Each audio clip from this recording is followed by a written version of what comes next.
Exercise tayo para sa gumanda ang ating pangangatawan at siyempre yung blood circulation. Number 1 yung blood circulation.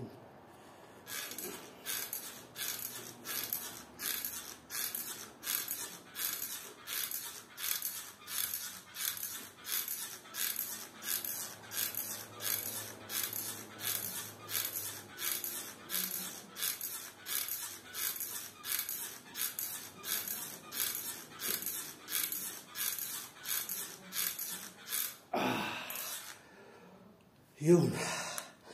Bumilis lang yung heartbeat natin. Pwede na. Exercise na yan. Kahit pa paano, umiinit yung katawan, gumaganda yung blood circulation. Ayos siya. Laki ng ano ko ah. Airport ah. Airport ba yan? Isa pa. Mamaya ulit.